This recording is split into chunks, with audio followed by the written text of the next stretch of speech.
آمال محطمة من قبل إنهاء دراستهم. اعتراضهم على يوم العامل الفلسطيني ليس لشيء يضر العامل، ولكن يوم لا جدوى منه بدون توفير فرص عمل، من رأي الشارع الغزي. بقول للعمال يعطيكم العافية أول حاجة. ثاني شغلة إحنا لمين بنوجه يعطيك العافية هاي، وأغلب غزة عاطلين عن العمل. فأنا لما بدي أقول يعطيكم العافية يا العمال، فأنا بحكي لفئة قليلة من غزة أو لا تتجاوز النصف. أنا بتمنى هالحالة تتغير وتتبدل ونكون أحسن من هيك لقدام، يكون عندنا نسبة البطالة معدومة زينا زي الدول الثانية، أو مش معدومة هي بمعنى الكلمة، لكن قليلة جدا.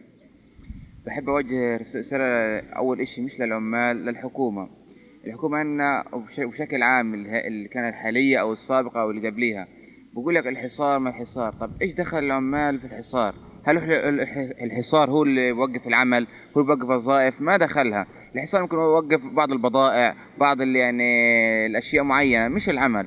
تاني إشي إحنا بنحتفل بيوم عمال، إحنا بنحتفل يعني بشغلة نص مش نصها، حتى فيش عنا 90% مش عمال، يمكن 10% بس العمال. يعني فيش عنا عمال، فيش عنا ناس شغالة، فقط يعني قليلة اللي هم شغالين عنا في قطاع غزة وفلسطين بشكل عام.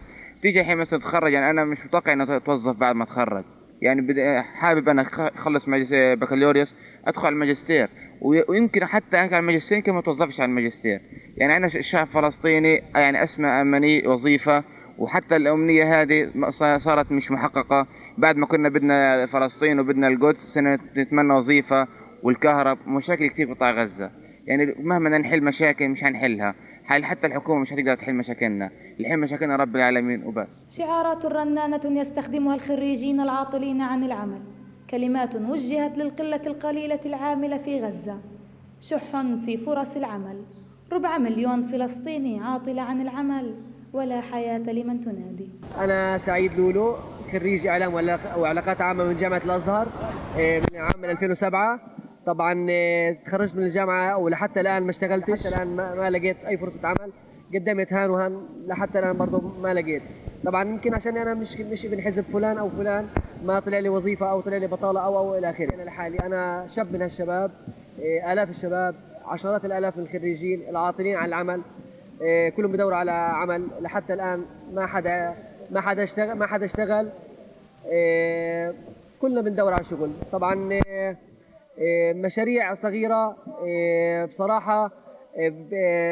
يمكن بوجهة نظري أنا إذا بدنا نقدم لقروض، يمكن أنا بوجهة نظري حرام، ما أقدرش أنا أدخل بالحرام. يعني طبعا بدعو فتح وحماس إنهم يتوحدوا وينهوا الانقسام من أجل الشباب، من أجل الخريجين والعمال وكل المجتمع الفلسطيني. ناس كتير حرقت حالها، ناس كتير انتحرت، بس أنا بحكي أنا مش هنتحر ولا هحرق حالي.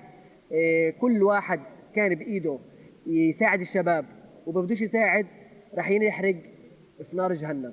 في مطلع شهر مايو من كل عام تحتفل جميع دول العالم بيوم العمال، وذلك تكريما لهم. أما في قطاع غزة على وجه الخصوص فيستقبلونه بمزيد من الفقر والبطالة والمعاناة المتفاقمة، كما هو حال سعيد اللولو المضرب عن الطعام منذ قرابة 5 أيام. على أبو عمرو، صدى اليوم، غزة، فلسطين.